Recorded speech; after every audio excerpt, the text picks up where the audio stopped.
Hello and welcome to my channel. This is Dr. Dawn Michael, and today we're going to get into an in-depth discussion on sexual confusion because I have seen an uptick of it over the past 10 years and more so even the past 6 years, where people are confused about their sexuality and not necessarily if they are homosexual or heterosexual or bisexual, but that they are aroused by same sex body parts or same sex pornography that they've been watching.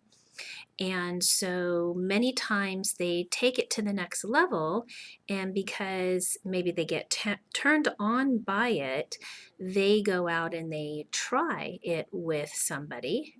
And sometimes the experience can just be an experience and they're okay with it.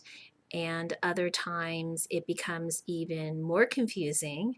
And in some instances, it can create even more anxiety, or people have gotten into situations that can be harmful.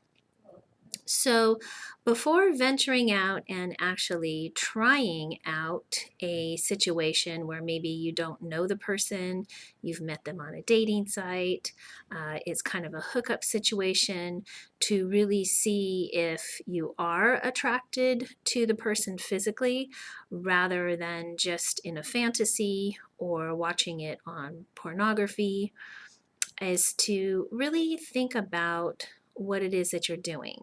I know that society basically says, whatever goes, go out and try it, figure it out. But in reality, that doesn't remedy the situation. And in most cases, it makes it more confusing. And some people are left with shame, um, and it can create depression. It can create thoughts of one hurting themselves, and so it is a serious situation, and it can keep people from dating or going out and trying to find someone of the same sex that they actually are attracted to. So maybe a scenario to explain this a little bit better would be, let's take a man, for instance, that is aroused and attracted to women, but has found that they are aroused and attracted to a sexual act with a man or a body part. And so it isn't necessarily that they feel that they're homosexual, that they want to have a intimate relationship, that they even want to kiss the person, that they want to be involved with them in any other aspect other than just the sexual part. And so this is where it becomes quite confusing. Part of the time, some of the people who have experienced this have had a situation, perhaps in childhood before puberty, where they were either touched by someone, forced to touch someone in a situation where it could have been a molestation, or it could simply have been someone a little older than them, kind of dictating the scenario and asking them to be involved in it or touching them, because kids really don't understand. It may be that the older person is getting off on it, and the younger person, it's not that it feels bad. They just don't understand necessarily that it's a sexual act at the time because they haven't gone through puberty and they're not really sexual. It just feels good. But when they get older and they go through puberty and they come to realize that the person that was touching them or grooming them into a situation or even forcing them was doing it for their own sexual pleasure. And that's where a lot of people develop shame, confusion, and it also can set up a situation where that becomes part of their sexual pattern. And this is something that is confusing if you don't really understand it.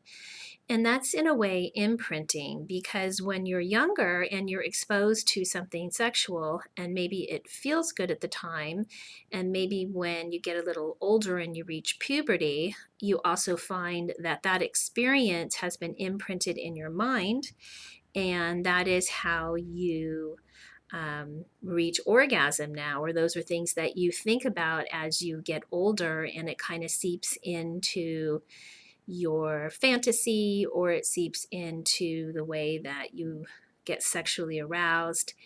And it may not necessarily mean that you're attracted to the same sex, but it became familiar and imprinted, and now that has become somewhat a part of your sexual pattern. And so this is something that can change over time if a person can understand maybe what happened to them. And it doesn't even mean that it had to be that somebody did something to somebody. Unfortunately, with access to pornography for younger people, even before they go through puberty, they may see things that are interesting, and they may try them when they get a little bit older because they saw them and to them it seems familiar, and it may again be imprinted, because when you're younger and you see sexual acts, and some of them on the internet are quite violent sometimes, they're not realistic in life, because remember, when you're watching two people, three people, whatever is on the screen, that is not realistic. That is actors, and they are, portraying a role to get a certain excitement from the person watching them. But that's not something that you would see in your normal everyday life. But when you're younger, you don't really understand this. You don't know. I mean, you're not going to talk to your parents about it. You may talk to your friends about it, but they're in the same boat as you. And so, really, who do you talk to about things that you've seen that you're not even supposed to be watching? And so, working with people, I am seeing more and more of this. In my work, because people have access to pornography at a younger age, and the result of it is we're here, 5, 10, 8 years later, and the results of it are creating confusion in young adults. And it is something that I have seen on the rise, and people struggle with it. Psychologically, physically, it affects their relationships, and it's something very serious, because if it is something that a person is walking around with and they're shaming themselves, or they're confused and they're doing things that are not healthy or that make them feel good about themselves, that's not a way to live your life. If any of this resonates with you, I want to say that you're not alone, because there's lots of people that are going through this. They don't know who to turn to. They don't really understand why they feel this way. Because if you think about it, if you naturally are attracted to the opposite sex, you find them appealing, you find them sexy, but yet you've been exposed to or watching pornography, or even been in a situation where you're being aroused by the same sex, and that is your first experience sexually, that sticks with you. That's not something that doesn't have an impact on your life, because it does. And so, one of the things is to realize that no, it may just be that that's a sexual act that you're aroused to, and it has nothing to do with the person that you want to have an intimate relationship with that may be the same sex. And you kind of have to figure out. Where you fit in that scenario. And if it's something that you feel that you want to get help for, and that you want to work out and you want to understand more, it's really important that you do. And so I've worked with many people who are in this situation, and we have been able over time to unravel, some of this, and really becoming aware of it is the first step. The second step is to realize whatever you did in the past or whatever you're feeling, it's not something to beat yourself up about or to feel shame about, but make the commitment that you want to change and you want to find something that you can substitute it with that may be healthier for you and promote a relationship that you want to have with another person. Because it's really difficult if you get in a relationship with somebody and you have this big secret that you maybe are attracted to a same sex body part or a sexual act. And how do you explain that to them when you really don't know yourself why you feel that way? So it's really important to sort out those feelings. It's really important to feel good about yourself, to feel positive about yourself, and not to feel like you have to hide or feel any shame. And so working through some of this confusion is very important, and it can be done. So I'm saying this is not a situation that can't be remedied or resolved. People can work through this and figure out ways to substitute other things that are just as exciting, but don't make you feel bad, or don't make you feel shame, or um, that it takes away from your life and that you're feeling like you have this big secret or you're hiding things. And so I wanted to do this video because more and more people I see are having the same problem, and something needs to be done about it.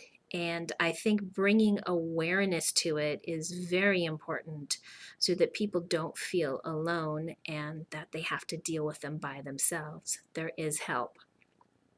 I do offer private counseling for people that need that extra help, or if you simply have a question, I do have a place on my website where you can ask questions for a small fee and get answers. And one of the things is it's really hard to research this, and sometimes I almost say don't research it because it might make you more confused. So if you're not able to get in for an appointment or you simply just can't afford to do it, take some time to write down some of your feelings, and really look at what is real, what you're really feeling inside, and maybe what is a learned feeling that you have learned over time through an experience or through pornography. And you can kind of distinguish what's real and what's not real. This is an important video if you know somebody that may be struggling with this, to pass it on, have them watch it. Please subscribe to my channel, give me a thumbs up, and share my videos so that they get out to other people who may really need some help. You can always leave your comment. You can reach me at thehappyspouse.com. As you know, I believe everyone deserves to have a healthy sex life, and so do you.